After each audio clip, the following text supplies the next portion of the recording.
what would help men feel more comfortable to start that motion?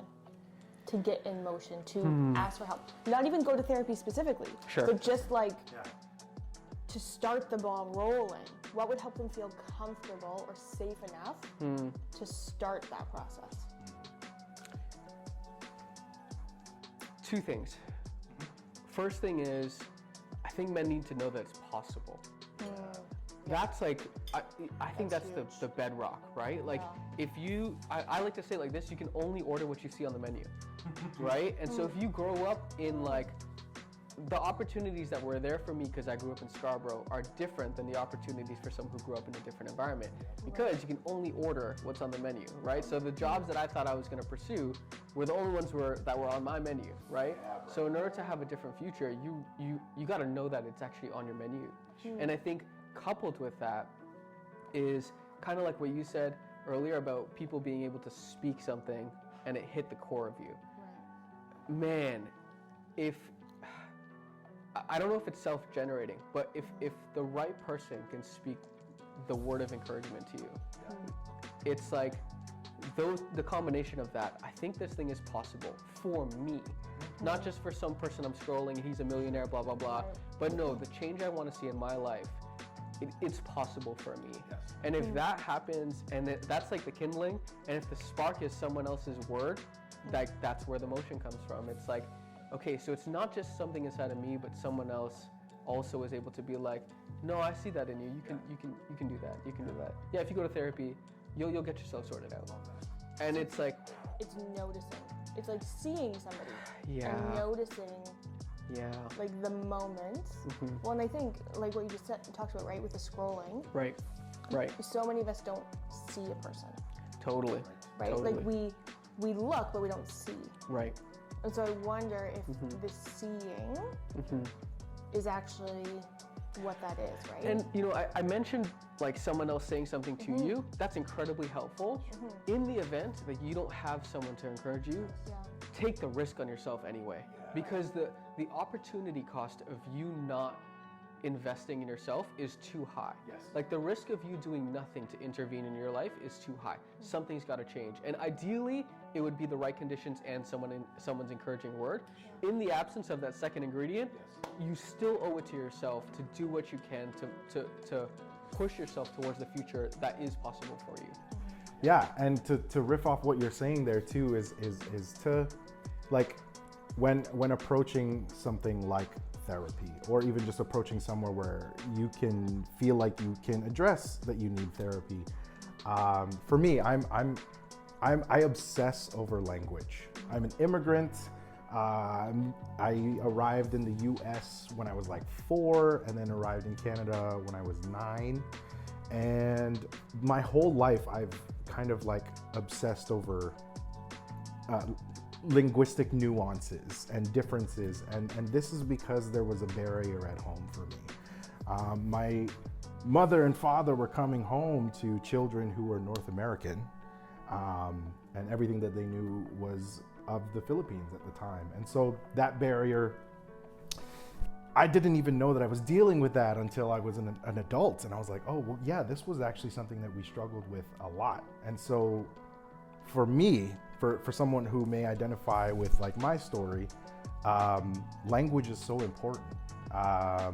Emotional safety, I want to be able to say something and not be misunderstood because of a cultural nuance or contextual situations, you know? And so, but in the same respect, I would also like echo what you're saying in that, you know, even if therapy doesn't meet all of your perfect ideal criteria, man, like you really gotta try it out. You have to, you owe it to yourself, because clearly, if I'm correct in assuming that a lot of us men go to therapy as a, oh my gosh, things are blowing up, I need something to fix this. Well, that's already a flawed way of thinking, right? Therapy is not going to fix your situation, but rather help you address the things that you're doing or how you're behaving towards that situation, and hopefully correct it. So all this to say, I think that we also have to adjust our expectations, and for that to happen, we need to educate. Keep raising awareness, normalize the word therapy, because that's still such a buzzword for some people. You hear it in movies all the time. Oh, guy's gotta go see a shrink. Yep. And it's like, even just that statement in pop culture has been so stigmatized that it's normal for a lot of people to be like, oh yeah, if you have a shrink, then you're weird. Right. Or you're crazy. Or you're crazy. Right. Or you can't handle it. Yeah. Or there's something wrong with you. Or like, and no.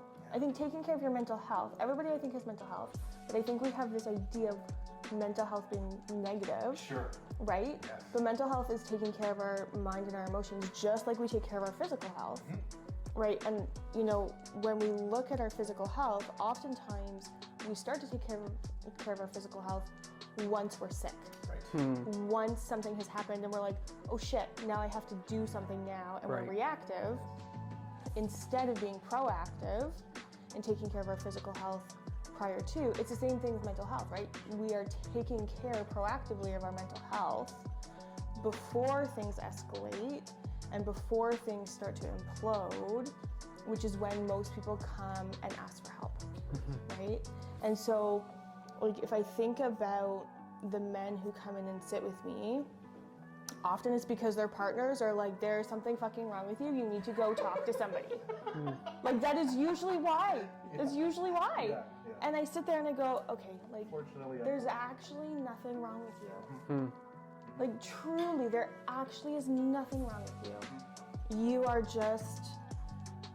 You are reacting the way you're reacting because of society, because of the way you were raised, because of the pressure, because of the expectations from your partner, from yourself, from your family. Like, and I mean, I don't know about you, but like, I can't carry the weight of the world, so why should you? Yep. Right? But I think about, I so wish, and I mean, one day, maybe in my lifetime this will happen, but like, I so wish men felt comfortable enough to ask for help before it gets to that point. So they don't need to go there, because they don't actually have to get there, right? And they are worth the time and the energy and the resources to proactively take care of themselves so they don't get there, right? I think women so much are raised to talk. Sure. Right? We are raised to sit and share our feelings societally, culturally, and it's just this normative thing where, you know, girls cry and it's okay, you know, I'm gonna give you a hug and I'm gonna kiss it better. Boys cry, oh, boys don't cry, wipe those tears, like, get up and keep going. Like, no, that is not okay. And I think that's a huge reason why we are where we are with men and what's happening with men, and why so many men are struggling so much that they don't need to. Yeah. Right? Boys will be boys. Right. I hate that so much. I hate it. So much. I hate it. Yeah.